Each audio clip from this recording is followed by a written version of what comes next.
ललित और संजय दोनों भाई जिनके आगे पीछे कोई नहीं होता है, वो ही एक दूसरे का सहारा होते हैं। दोनों भाई एक मिल में काम करते हैं। अरे भाई क्यों देर कर रहा है? हमें मिल में जाना है। अगर देर से जाएंगे तो आधे दिन की तनख्वाह कट जाएगी। इस महीने हमें वैसे भी पैसे बचाने हैं ना। मैं जानबूझकर देर नहीं कर रहा हूँ। अरे आज चिकन करी बनाकर ले जा रहा हूँ ना, इसलिए देर हो रही है। तुमने मुझे पहले क्यों नहीं बताया? रुको, मैं भी तुम्हारी मदद करता हूँ। हम दोनों साथ मिलकर बनाएंगे तो और जल्दी बनेगी। वैसे भी हर दूसरे तीसरे दिन तो मिल में कोई ना कोई चिकन करी लाने को बोल ही देता है। दोनों भाई जल्दी से खाना बनाते हैं और पैक करके मिल में आ जाते हैं। अरे मैं कब से तुम दोनों का इंतजार कर रहा हूँ। आज इतनी देर कैसे हो गई? तुम्हारी वजह से ही देर हुई है। ये जो तुमने फरमाइश कर दी थी ना, चिकन करी लेकर आना, अब तुमने बोला था तो लानी पड़ती, इसलिए बनाने में समय लग गया। भाई कुछ भी कह लो, लेकिन तुम दोनों भाइयों के हाथ में जो जादू है ना, वो कहीं नहीं मिलता। इतने दिनों से मन हो रहा था कि चिकन करी खाऊं, लेकिन अब अपनी पत्नी के मायके गया था, वहां तुम दोनों की हाथ की चिकन करी कहाँ मिलती। इसलिए जैसे ही अपने गांव आया तुरंत अपनी फरमाइश बता दी। है कोई बात नहीं मोहन भाई, आप सब लोग थी तो हमारा परिवार हो, आपके लिए तो हम इतना कर ही सकते हैं। लेकिन अब हम अपने काम पर लग जाएंगे, क्योंकि ऐसे बात करते हुए मालिक ने देख लिया तो काम से ही निकाल देंगे। सब अपने अपने काम में लग जाते हैं। ऐसे ही काम में दिन निकल रहे थे। कुछ दिनों बाद अचानक से मिल में आग लग जाती है। अरे आग लग गई, भागो! अरे भागो सब लोग! सब लोग मिलकर आग बुझाने की कोशिश करते हैं, लेकिन आग इतनी फैल चुकी थी कि उस आग की लपेट में कई लोग आकर अपनी जान गंवा देते हैं। मुझे बहुत अफसोस है, इस मिल में आग लगने की वजह से कितने लोगों ने अपनी जान गंवा दी। मैं उन सब के परिवार की जितनी मदद कर सकता हूं जरूर करूंगा, और जो लोग बच गए हैं मुझे उनके लिए बेहद खुशी है। पर अब ये मिल कभी वापस नहीं शुरू हो सकती। मालिक, हमारा क्या होगा? अरे हम तो इसी मिल में काम करते हैं, हम कहाँ जाएंगे? हाँ मालिक, मिल को दोबारा खड़े होने में समय लगेगा और हम आपका साथ भी देंगे, लेकिन आप ऐसे मत कहिए। मुझे पता है कि तुम लोग भी दुखी हो, पर जो नुकसान हुआ है मैं उसकी भरपाई नहीं कर पाऊंगा। इसलिए आप सब लोग कहीं दूसरी जगह काम देख लीजिए। बचे हुए लोग अब बेरोजगार हो जाते हैं। ललित और संजय अब यहाँ वहाँ काम की तलाश में लग जाते हैं। आज तो मैं दूसरे गांव में भी काम की तलाश के लिए गया था, लेकिन कहीं भी काम ही नहीं मिल रहा है। एक झटके ने ही हमारी पूरी दुनिया हिला दी। मुझे तो समझ ही नहीं आ रहा कि अब आगे क्या होगा। शहर चलें क्या? हम काम की तलाश में, क्या पता शहर में कोई तो काम मिल जाएगा। दोनों बात कर रहे होते हैं, तभी उनके घर गांव का सरपंच महेंद्र आता है। अरे सरपंच जी, आप यहाँ हमारे घर? हाँ, दरअसल कुछ दिनों में मेरी बेटी की शादी है और हमारे गांव में तो सबको तुम दोनों के हाथ की चिकन करी ही पसंद है। इसलिए मैंने सोचा कि अपनी बेटी की शादी में तुम दोनों को ही चिकन करी बनाने का ऑर्डर दे दूं। क्या? चिकन करी बनाने का ऑर्डर? अरे हाँ भाई, और ये रहा तुम दोनों का एडवांस। देखो, मेरी बेटी की शादी है, चिकन करी बहुत स्वाद होनी चाहिए, कोई कमी नहीं होनी चाहिए। अच्छा ठीक है, मैं चलता हूँ, मुझे बहुत काम भी है। सरपंच वहां से चला जाता है। दोनों भाई काफी खुश हो जाते हैं। अरे चलो, कुछ दिन के लिए तो हमारे पास काम है। अगर सब सही रहा और कुछ दिनों में कहीं काम भी मिल गया, तब तो हमें शहर जाने की भी जरूरत नहीं होगी। हाँ तुम सही कह रहे हो। पैसे तो दे ही दिए हैं सरपंच जी ने, सामान ले आते हैं चिकन करी का। दोनों भाई अब पूरी तैयारी में लग जाते हैं और सरपंच की बेटी की शादी में दोनों भाई चिकन करी बनाते हैं। अरे चिकन करी कितनी स्वाद थी, और नहीं बची क्या? अरे भाई, मैंने तो तुम दोनों को ऑर्डर देकर ही गलती कर दी। क्या हुआ सरपंच जी? हमसे कोई गलती हो गई क्या? हमें माफ कर दीजिए। अरे माफी क्यों मांग रहे हो तुम दोनों? भाई तुम दोनों की चिकन करी लोगों को इतनी पसंद आ रही है कि लोग मुझे बधाई कम और तुम्हारी बनाई चिकन करी की ज्यादा तारीफ कर रहे हैं। अरे आपने तो हमें डरा ही दिया। मैं तो कहती हूँ कि तुम दोनों भाई मिलकर अपना ढाबा ही खोल लो भाई। इतना बढ़िया चिकन करी बनाई है, खाकर तो आहा मजा ही आ गया। हाँ बहन जी, आप बिल्कुल सही कह रही हो। और ये रहे तुम्हारे पैसे। तुम दोनों का काम बहुत अच्छा था, सब बाराती खुश होकर गए हैं इसलिए ज्यादा पैसे दे रहा हूँ। अरे भाई साहब, इन्हें कहिए ना कि ये ढाबा खोल लें।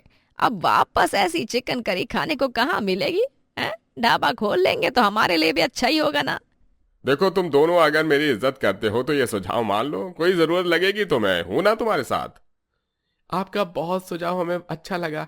हम अपना ढाबा अब जरूर खोलेंगे। दोनों भाई मिलकर अब अपना ढाबा खोलते हैं। चिकन करी इतनी अच्छी होती है कि लोग खुद ही उनके ढाबे पर आने लगते हैं। लोग हमारे ढाबे पर आ रहे हैं, हमारा काम भी अच्छा चल रहा है, धीरे धीरे सब ठीक हो जाएगा। हाँ, हमने कुछ पैसे भी जमा कर लिए हैं। दोनों भाई काफी खुश होते हैं, लेकिन रात के समय काफी बारिश होने लगती है और बारिश कब बाढ़ में बदल जाती है किसी को पता नहीं चलता। दोनों भाई जैसे तैसे एक पहाड़ी इलाके में आते हैं। कल तक सब ठीक था, लेकिन बाढ़ की वजह से हमारा गांव, घर सब बह गया। हम हिम्मत नहीं हारेंगे, अब हम यहाँ अपना ठेला लगाएंगे। हाँ, हमने जो पैसे जमा किए थे वो तो अब भी है हमारे पास। दोनों भाई अब उस पहाड़ी इलाके में अपना ठेला लगाते हैं और वहां भी खूब चलने लगता है। एक सुबह दोनों अपने ठेले के पास आते हैं तो ठेले की हालत देखकर परेशान हो जाते हैं। हमारा ठेला कैसे टूट गया? यहाँ कुछ हुआ था क्या?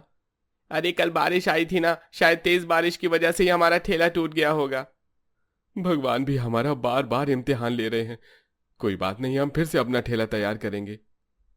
दोनों भाई फिर हिम्मत करते हैं और अपना ठेला लगाते हैं। बस भगवान, अब हमारा साथ दे देना और हमारी परीक्षा मत लेना। चिंता मत करो, सब ठीक होगा।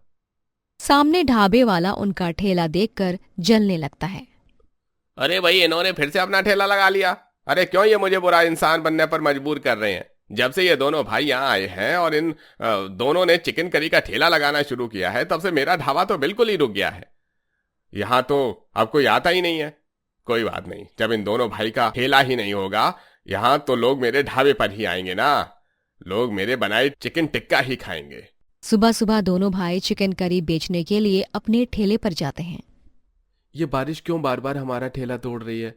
अभी 2 दिन पहले हमने अपना ठेला वापस तैयार किया था और दोबारा से टूट गया। आखिर हमारे साथ ये हो क्या रहा है? ललित, ये किसी की साजिश है। कल रात कोई बारिश नहीं हुई और पहले भी जब हमारा ठेला टूटा तो किसी और के ठेले को नुकसान नहीं हुआ। हाँ, तुम सही कह रहे हो, जरूर ये किसी की साजिश है। हमें पता लगाना होगा। अब हम फिर अपना ठेला बनाएंगे। दोनों अपना ठेला वापस तैयार करते हैं और रात में अपने ठेले के पास ही छुपकर खड़े थे। तभी बिरजू नाम का आदमी आता है और ढाबा तोड़ने लगता है। इनकी वजह से मेरा काम नहीं चल रहा है। कब तक नया ढाबा बनाते रहेंगे ये? बिरजू को दोनों भाई देख लेते हैं और तुरंत जाकर उसे पकड़ते हैं। हमें सही लगता था कि हमारा ढाबा कोई तोड़ ही रहा है, वरना बारिश में बार बार बस हमारा ही ढाबा थोड़े टूट सकता है। लेकिन बात तो यह है कि तुम्हें हमसे परेशानी क्या है? क्यों बार बार हमारा ढाबा तोड़ रहे हो? हमने तुम्हारा क्या बिगाड़ा है? अरे मुझे नहीं पता था ये तुम्हारा है। मुझे लगा ये तो मेरा ढाबा है, माफ करना। लगता है तुम ऐसे नहीं मानोगे। कोई बात नहीं, तुम नहीं मान रहे हो तो मैं अभी पुलिस को बुलाता हूँ। अरे पुलिस नहीं नहीं नहीं, पुलिस को मत बुलाओ। तो फिर सच बताओ, क्यों हमारा ढाबा तोड़ रहे थे? मुझे जलन होने लगी थी, क्योंकि तुम दोनों का ढाबा काफी अच्छा चलता था और उस जलन में ही आकर मैं बार बार तुम्हारा ढाबा तोड़ता रहा। मुझको माफ कर दो, मुझे पुलिस के हवाले मत करो। मेरा भी परिवार है, मेरे बच्चे हैं, उनका क्या होगा? मुझे पता है मुझसे गलती हुई है, पर मैं आगे कभी किसी के साथ ऐसा नहीं करूंगा। अच्छा, अब तुम माफी मांग रहे हो, और तुमने हमारा इतना जो नुकसान किया है उसका क्या? मैं उसकी भरपाई भी कर दूंगा, बस मुझे पुलिस के हवाले मत करना। मैं तुम दोनों के पैर पड़ता हूं। ठीक है, जब तुम अपनी गलती मान रहे हो और अपनी गलती का एहसास भी हो गया है तो हम माफ कर रहे हैं, पर अपनी जलन की वजह से कभी दूसरों को नुकसान मत करना। अरे तुम दोनों बहुत बढ़िया हो, अब मैं ऐसा सच में किसी के साथ नहीं करूंगा। बिरजू अपनी गलती मानता है। दोनों भाई उसे माफ भी कर देते हैं, जिसके बाद अब दोनों भाई अपने ढाबे को दोबारा खोलते हैं। पर अब उनका ढाबा कोई नहीं तोड़ता और ढाबा काफी अच्छा चलता भी है। सोनू और स्नेहा दोनों अपने माता पिता के देहांत के बाद अपने चाचा चाची के साथ ही रहते हैं। एक दिन स्नेहा रसोई में काम कर रही होती है, तभी उसका भाई सोनू रोता हुआ वहां पर आता है। अपने भाई को रोता हुआ देखकर स्नेहा कहती है, क्या हुआ भाई, तू रो क्यों रहा है?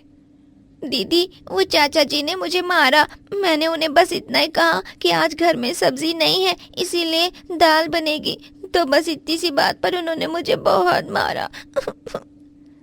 ये चाचा चाची का बहुत हो रहा है।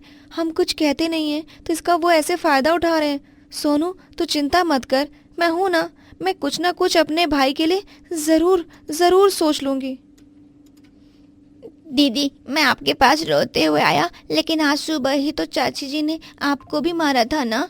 दीदी, वो लोग हमारे साथ ऐसा क्यों कर रहे हैं? हमने क्या बिगाड़ा है उनका? सोनू, तो इतना क्यों सोच रहा है? हम अब यहाँ पर नहीं रहने वाले।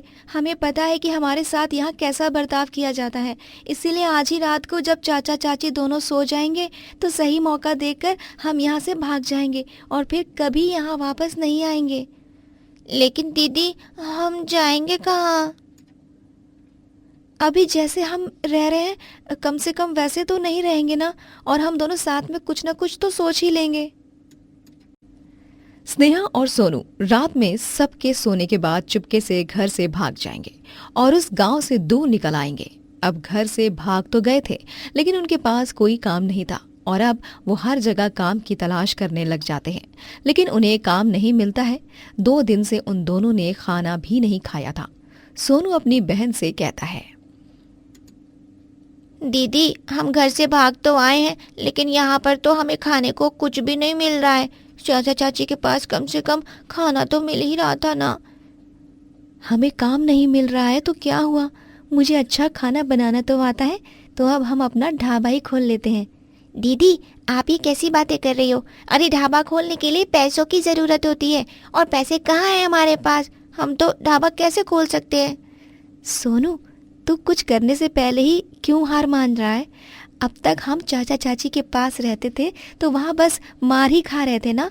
यहाँ कम से कम हम अब अपने लिए तो कुछ सोच सकते हैं। तू परेशान मत हो, हम कुछ ना कुछ तो कर ही लेंगे ना। स्नेहा खुद को भी हिम्मत देती है और अपने भाई को भी हिम्मत देती है, जिसके बाद वो अब अपने भाई के साथ मिलकर कचरा जमा करने लगती है और उसे बेचकर ही कुछ पैसे जमा भी करती है। 1 महीने की लगातार मेहनत से वो अब एक ढाबा खोल लेती है और अब दोनों ढाबे में ही मेहनत करते हैं। लेकिन गर्मी भी बहुत थी, उनका ढाबा कम और आग का गोला ज्यादा लगता है। स्नेहा पसीने में लथपथ काम कर रही थी। ये देखकर सोनू कपड़े की मदद से हवा करने लग जाता है। सोनू, मैं अभी काम कर रही हूँ, बाद में आप कर लेना। दीदी, लेकिन आपको कितना पसीना भी तो हो रहा है ना। ऐसा लग रहा है कि हमारे ढाबे के बाहर तो फिर भी राहत मिल रही है, लेकिन यहाँ ही इतनी गर्मी है। ऐसे ढाबे का नाम ढाबा नहीं बल्कि गरम ढाबा होना चाहिए। तो ढाबे के नए नए नाम सोचने से अच्छा है ये सोचना कि हमारे ढाबे पर ग्राहक कैसे आएंगे ज्यादा। दीदी, ये तो मुझे भी समझ नहीं आ रहा। गिनती के 1-2 ग्राहक आते हैं और वो गरम ढाबा देखकर वापस चले जाते हैं। अब वो भी अपनी जगह तो सही है, लोग खाना तो तसल्ली से खाते हैं ना कि पसीने में। दोनों ही काफी ज्यादा परेशान भी रहते हैं क्योंकि ढाबा गर्म होने की वजह से उनके ग्राहक बिल्कुल नहीं आ रहे थे। स्नेहा अपने भाई से कहती है, क्यों ना हम लोग एक एसी ले लें? अगर हमारे ढाबे में एसी रहेगा तो गर्मी भी नहीं रहेगी ना। दीदी, जो आपने सोचा है वो मैं भी पहले सोच चुका हूँ। एसी के लिए बहुत पैसे चाहिए और गरम ढाबे की वजह से जितना नुकसान हो रहा है ना, हमारे पास पैसे नहीं है उस हिसाब से। अरे सोनू, यहाँ पर जो मैदान है ना, वहाँ पर एक स्पर्धा भी तो की जा रही है ना, तुम्हें पता तो होगा उसके बारे में। हाँ दीदी, पता है, और मैंने हमारा नाम भी लिखवा दिया है। लेकिन आपको तो पता ही है कि हमारी किस्मत इतनी अच्छी कहाँ है कि हम वो स्पर्धा जीत जाए। कुछ दिनों बाद वो स्पर्धा होती है और दोनों भाई बहन वो स्पर्धा जीत भी जाते हैं और उन्हें इनाम के रूप में एसी मिलता है। उनका एसी देखकर दूसरे ढाबे वाली शीला को काफी जलन होती है। एक तो वैसे ही मेरे ढाबे में लोग कम आ रहे हैं, लोगों को गर्मी लगती है, और जब लोगों को ये पता चलेगा कि इनके ढाबे में एसी लगा है तब तो 2-4 लोग जो आ रहे थे वो भी नहीं आएंगे। नहीं, मैं अपने ढाबे के साथ इतना नुकसान नहीं होने दे सकती हूँ। इन्होंने एसी जीत तो लिया, लेकिन ज्यादा लंबी खुशी नहीं है इनकी। हाँ। अगले दिन सोनू और स्नेहा के ढाबे से एसी चोरी हो जाता है। स्नेहा काफी रोने लग जाती है। इतनी मुश्किल से हमने उस स्पर्धा में एसी जीता था और अब वो भी चोरी हो गया। अब हम क्या करेंगे सोनू? कहीं हमने सच में गलती तो नहीं कर दी ना, चाचा चाची के घर से भागकर? अब हम क्या करेंगे? दीदी, आप इतनी जल्दी क्यों हिम्मत हार रही हो? अरे आप ही तो कहती हो ना कि जब तक हमने पहला कदम ही नहीं बढ़ाया तो उससे पहले हम हार कैसे मान सकते हैं दीदी। लेकिन अब हम कर भी क्या सकते हैं? तुम्हें पता है हमारा गरम ढाबा है जिसमें ना के बराबर ही लोग आते हैं। एक एसी ही हमारा आखिरी रास्ता था और जब वो हम जीत गए तो वो भी चोरी हो गया। अब तो हमारे पास कोई रास्ता ही नहीं बचा। दीदी आप परेशान मत हो, आप ही कहती हो कि बुरे दिन के बाद अच्छे दिन जरूर आते हैं, तो ये हमारे बुरे दिन ही चल रहे हैं, देखना आप हमारे अच्छे दिन भी जरूर आएंगे। स्नेहा हार मान चुकी थी, लेकिन सोनू अब भी हिम्मत नहीं हारा है। अगले दिन सोनू काफी सारी बांस लेकर आता है और इतनी सारी बांस की लकड़ियां देखकर स्नेहा हैरान हो जाती है। ये क्या है, इतनी सारी बांस? ये सारी बांस क्यों लाए हो तुम सोनू? दीदी आप भूल गई क्या? अरे हम बचपन में बांस का घर कैसे बनाते थे। अरे मुझे याद है, लेकिन अब इस समय ये बांस हमारे किस काम के? दीदी बांस के घर में कितनी ठंडक होती है ना, और अब भी अगर बांस का ढाबा होगा तो हमें एसी की क्या जरूरत होगी। अरे हाँ, मुझे नहीं पता था कि मेरे छोटे से भाई का दिमाग इतना ज्यादा चलेगा। ये तो काफी अच्छा आइडिया है। सोनू और स्नेहा अब दोनों मिलकर बांस का ढाबा बनाने लगते हैं। 2 दिन बाद उनका ढाबा बन जाता है। ढाबा बनने के बाद जब वो दोनों ढाबे में जाते हैं तो इतनी ठंडक देखकर स्नेहा बहुत खुश हो जाती है। अरे वाह, ये तो एसी से भी ज्यादा ठंडा ढाबा हो गया। यहाँ तो पर ग्राहक को भी कितना अच्छा लगेगा ना। दीदी आपने सही कहा था, हमने इतना बड़ा कदम उठाया है तो हमारे रास्ते में कई परेशानियां तो आने ही वाली है ना, तो ये सारी वही परेशानियां थी जिनसे हम अच्छे से लड़ लिए। अरे अब देख क्या रहा है, चले काम शुरू करें। बहुत सारा काम है, अभी तो बस हमारा ढाबा तैयार हुआ है। इतनी सारी मुश्किलों के बाद भी दोनों भाई बहन हार नहीं मानते हैं और खूब मेहनत करते हैं। धीरे धीरे उनके हालात सुधरने लगते हैं और इस तरह उन्हें कामयाबी भी मिलती है।